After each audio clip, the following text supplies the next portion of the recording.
Hi guys, welcome to Visho Info. Ragi idiyappam with salna எப்படி செய்யுதுன்னு பார்க்கலாங்க. வீடியோக்குள்ளே போகிறதுக்கு முன்னாடி நீங்கள் இன்னும் நம்ம சேனலை சப்ஸ்கிரைப் பண்ணனா சப்ஸ்கிரைப் பண்ணுங்கள். அப்படியே பக்கத்தில் இருக்கிற பெல் ஐக்கானை கிளிக் பண்ணுங்கள். அப்போ தான் நான் போஸ்ட் பண்ணுற வீடியோ எல்லாத்தையும் நீங்கள் உடனே பார்க்கலாம். வீடியோக்குள்ளே போகலாங்க. ராகி இடியாப்பம் செய்ய தேவையானது என்னென்னு பார்க்கலாங்க. ராகி மாவு 3 கப் எடுத்து வச்சுருக்கேங்க. அரிசி மாவு 1 கப் எடுத்து வச்சுருக்கேங்க. இந்த ராகி இடியாப்பம் செய்ய தேவையான உப்பு எடுத்து வச்சுருக்கேங்க. பாருங்கள், இந்த கப்பில் 3 கப் ராகி மாவு எடுத்திருக்கேன், 1 கப்பு அரிசி மாவு எடுத்திருக்கேன். இதுதாங்க அளவு, 3க்கு 1ங்க. தண்ணி எவ்வளோன்னு கேட்டிங்கன்னா 1 கப்பு மாவுக்கு 1 கப்பு தண்ணிங்க.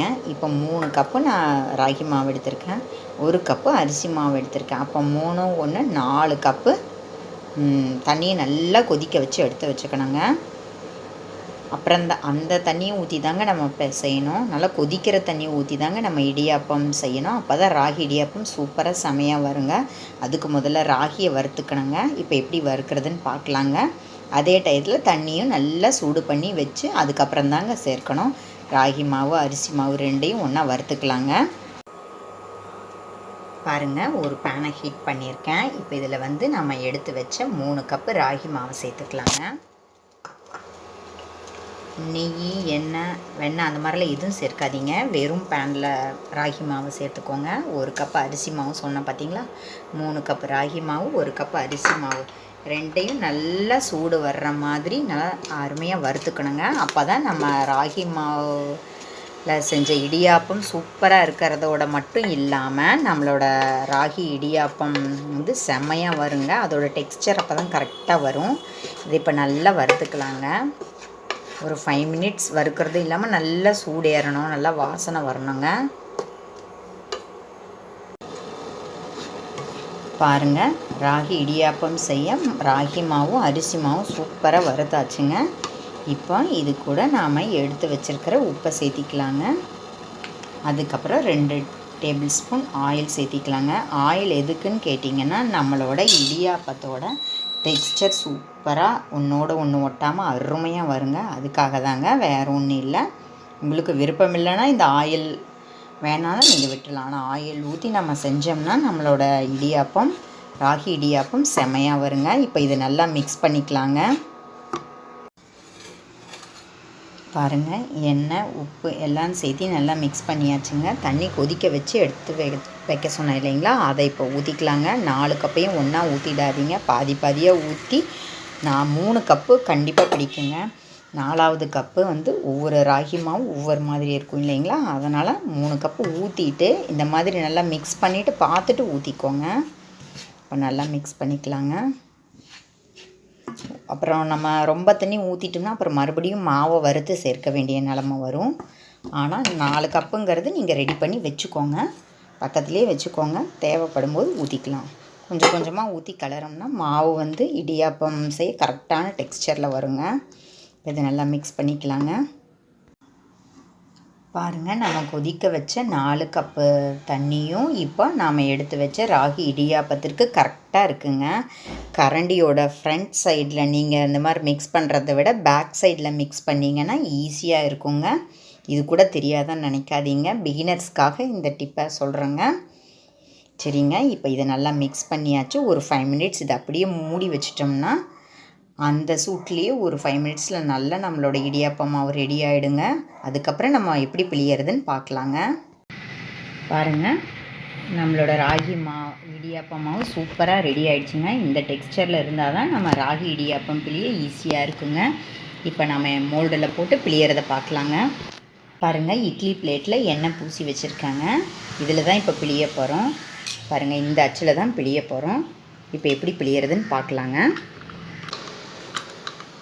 இப்போ ஃபுல்லாக இந்த மாதிரி ரவுண்டாக தாங்க பிழிஞ்சுக்க போகிறேன். இதை இப்போ நம்ம வேக வச்சு எடுத்துக்கலாங்க.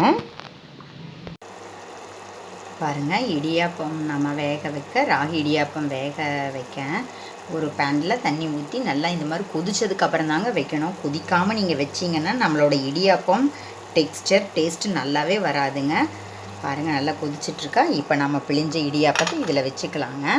இதில் வச்சுட்டு ஒரு 5 மினிட்ஸ்லேருந்து 7 மினிட்ஸ்க்குள்ளே நம்ம இடியாப்பம் ரெடி ஆகிடுங்க. இப்போ நல்லா மூடி வச்சுக்கலாங்க.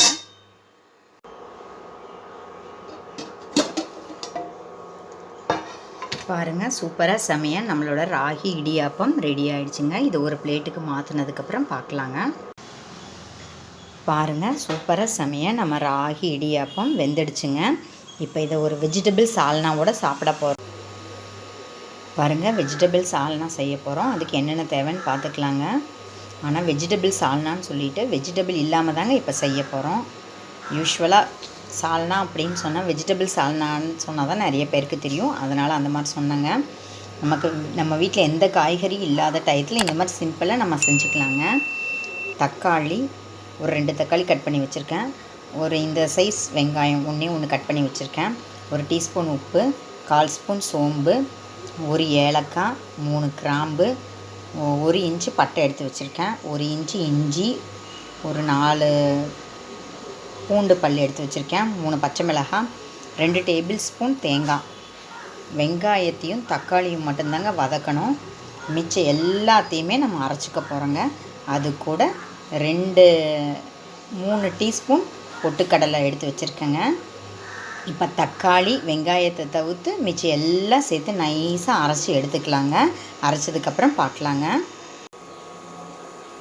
பாருங்கள், தேங்காய் பொட்டுக்கடலை அப்புறம் மசாலா ஐட்டம் எல்லாம் போட்டு நைஸாக அரைச்சிக்கணும்னு சொன்ன பார்த்தீங்களா, அரைச்சி ரெடியாக வச்சுருக்கேங்க.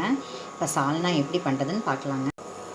பாருங்கள், ஒரு பேனை ஹீட் பண்ணி வச்சுருக்கேன். இப்போ இதில் நம்ம ஒரு 1.5 டேபிள் ஸ்பூன் ஆயில் விட்டுக்கலாங்க. இது நல்லா ஹீட் ஆகட்டுங்க. பேன் ஹீட் ஆகிடுச்சுங்க. இப்போ 1/4 ஸ்பூன் கடுகு சேர்த்திக்கலாங்க. கடுகு வெடிக்கட்டுங்க. கடுகு வெடிச்சிருச்சு. ஒரு 1/4 ஸ்பூன் சோம்பு சேர்த்திக்கலாம். ஆக்சுவலாக அந்த ஹோல் கிராம் மசாலா பட்டை, கிராம்பு, சோம்பு, ஏலக்காய் எல்லாத்தையும் நம்ம இப்போ தாங்க சேர்க்கணும். முழுசாக தான் சேர்க்கணும். எனக்கு முழுசாக சேர்க்க விருப்பம் இல்லை. அதனால் நான் அதையெல்லாம் அரைச்சி சேர்த்துருக்கேங்க. உங்களுக்கு முழுசாக போட்டால் பிடிக்குன்னு நீங்கள் தாராளமாக முழுசாக போட்டுக்கலாங்க. அதே மாதிரி காரத்துக்கு பச்சை மிளகாய் தான் சேர்த்துருக்கோம். உங்களுக்கு சிகப்பு மிளகாய் பிடிக்கும் அப்படின்னாலும் அரைக்கும்போது சிகப்பு மிளகாய் சேர்த்திக்கோங்க. நான் பச்சை மிளகாய் காரம் போட்டிருக்கேன். உப்பு காரம் செக் பண்ணிக்கோங்க. உப்பு சேர்த்து தானே அரைச்சிருக்கோம். அது பத்தலைன்னா அப்புறம் மறுபடியும் சேர்த்திக்கலாங்க. இப்போ நம்ம கட் பண்ணி வச்சுருக்கிற வெங்காயம் தக்காளியை சேர்த்துக்கலாங்க. இது நல்லா வதக்கிக்கலாங்க. மஞ்சள் தூள் ஒரு 1/4 ஸ்பூன் சேர்த்துக்கலாங்க. இதையும் சேர்த்து இப்போ நல்லா வதக்கிக்கலாங்க. இது ஓரளவுக்கு நல்லா வதங்கினா தாங்க நல்லாயிருக்கும். அப்போ தான் நம்மளோட சால்னாவோட டேஸ்ட்டு செமையாக இருக்குங்க. இதை நல்லா வதக்கிக்கலாங்க. உங்களுக்கு வெஜிடபிள்ஸ் பிடிக்கும் அப்படின்னு நீங்கள் நினச்சிங்கன்னா உங்கள் வீட்டில் இருந்ததுன்னா நீங்கள் தாராளமாக இப்போ போட்டு வதக்கிக்கலாம். இல்லாட்டி குக்கரில் வேக வச்சு கூட சேர்த்துக்கலாங்க. இப்போ என்கிட்ட வெஜிடபிள்ஸ் இல்லாதனால நான் வெங்காயம் தக்காளி மட்டும் சேர்த்து செஞ்சு காமிச்சிருக்கேங்க. இப்போ இது நல்லா வதங்கட்டுங்க. பாருங்கள், நம்ம சேர்த்த வெங்காயம் தக்காளி நல்லா வதங்கிடுச்சுங்க. இப்போ நம்ம அரைச்சி வச்சு விழுது சேர்த்திக்கலாங்க. கூட நல்லா தண்ணியும் சேர்த்திக்கலாங்க. உடனே கிளறலைன்னா அடி பிடிச்சிக்கோங்க. டக்குன்னு கிளறிடலாங்க. பாருங்கள், 1 கப்பு தண்ணி சேர்த்திக்கலாங்க. தேங்காய் பொட்டுக்கடலை மசாலாவோட பச்சை வாசனை போகணும் இல்லைங்களா, இதனால் நல்லா கொதிக்கட்டுங்க. இந்தளவுக்கு தண்ணி சேர்த்துனா போதுங்க. இப்போ இது நல்லா கொதி வந்ததுக்கப்புறம் பார்க்கலாங்க. நல்லா கொதிச்சாதான் அந்த மசாலா ஸ்மெல் எல்லாம் நம்மளோட சால்னாவில் ஏறுங்க. உப்பு காரம் செக் பண்ணிக்கோங்க. பத்தலைன்னா மிளகாத்தூள் கூட சேர்த்திக்கலாங்க. உப்பு பத்தலைனாலும் சேர்த்திக்கோங்க. இது நல்லா ஒரு கொதி வரட்டுங்க. பாருங்கள், நம்மளோட சால்னா சூப்பராக ரெடி ஆகிடுச்சுங்க. இப்போ இது ஒரு பவுலுக்கு மாற்றிக்கலாங்க. கொத்தமல்லி கருவேப்பிலை இதெல்லாம் உங்களுக்கு பிடிச்சா இப்போ சேர்த்திக்கலாங்க. புதினாவோட ஃப்ளேவர் பிடிக்குன்னா கூட அதை கூட சேர்த்திக்கலாங்க. நல்லா இருக்குங்க. இதை ஒரு பவுலுக்கு மாற்றிக்கலாங்க. பாருங்கள், நம்ம ராகி இடியாப்பத்தோட சால்னாவோட வெங்காயமும் தக்காளியும் சேர்த்து சால்னா ரெடி பண்ணியிருக்கேங்க. அதையும் ஒன்றா சேர்த்து நம்ம சாப்பிட்லாங்க. அதே ராகி இடியாப்பத்து கூட தேங்காய் பால் சேர்த்து சாப்பிட்லாங்க. இதுவும் சூப்பராக இருக்குங்க. நமக்கு பிடிச்ச மாதிரி எப்படி வேணால் சாப்பிட்லாங்க. சால்னாவோடையும் சாப்பிட்லாம், தேங்காய் பாலோடையும் சாப்பிட்லாங்க. நம்ம விருப்பந்தாங்க. பாருங்கள். இந்த ராகி இடியாப்பத்து கூட இப்போ இதுக்கு மேலே நம்ம சர்க்கரையை தூவி விட்டு தேங்காய் பால் இதுக்கு மேலே ஊற்றியும் சாப்பிட்லாங்க. அப்புறம் தேங்காய் வேணாலும் தேங்காய் பால் ஊற்றுறதுக்கு பதில் சர்க்கரையை மேலே தூவிட்டு, பொடி பண்ண சர்க்கரையாக இருந்தாலும் சரி, இல்லை அப்படியே சர்க்கரையை நல்லா தூவிட்டு தேங்காய் பூ மேலே போட்டு அப்படியும் சாப்பிட்லாங்க. அதுவும் செம்ம டேஸ்ட்டாக இருக்குங்க. எனக்கு தெரிஞ்ச வேரியேஷனெல்லாம் நான் உங்கள்கிட்ட ஷேர் பண்ணியிருக்கேங்க.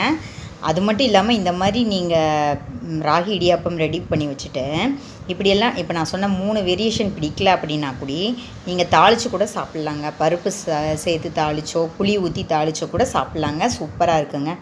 நம்ம விருப்பம், நமக்கு பிடிச்ச மாதிரி நம்ம எந்த மாதிரி வேணாலும் செய்யலாங்க. ராகி, கம்பு, சோளம், திணை, சாமை, குதிரைவாளி இது மாதிரி சிறுதானியங்களில் சாப்பிட்டா உடம்புக்கு நல்லதுங்க.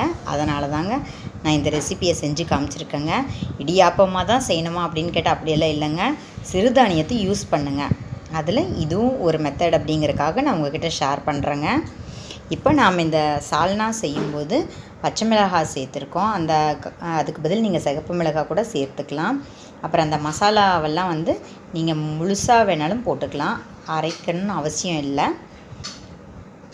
நம்ம விருப்ப பிரகாரம் நம்ம செஞ்சுக்கலாங்க. அப்புறம் இதில் வெஜிடபிள்ஸ் வேணாலும் கேரட்டு, பட்டாணி, அந்த மாதிரி உருளைக்கிழங்கு இதெல்லாம் கட் பண்ணி போட்டு செஞ்சுக்கலாம். இல்லை வெறும் உருளைக்கிழங்கு மட்டும் சேர்த்து செஞ்சுக்கலாங்க. நம்ம விருப்பம் தான். ஒவ்வொரு டைம் ஒவ்வொரு வேரியேஷனில் செஞ்சு பார்க்கலாங்க. சும்மா நம்ம ரெசிபிக்காக செய்கிறது மட்டும் இல்லாமல் சத்தானது, சுவையானதுங்க. ட்ரை பண்ணி பாருங்கள். நம்ம குழந்தைங்களுக்கு சால்னாவோட பிடிக்கலைன்னா கூட தேங்காய் பால் ஊற்றி சாப்பிட்டா ரொம்ப உடம்புக்கு நல்லதுங்க. ட்ரை பண்ணி பாருங்கள். என்னங்க இந்த வீடியோ உங்களுக்கு பிடிச்சிருந்தா லைக் பண்ணுங்கள், ஷேர் பண்ணுங்கள், கமெண்ட் பண்ணுங்கள். ஞாபகமாக சப்ஸ்கிரைப் பண்ணுங்கள். ஓகே, பாய்.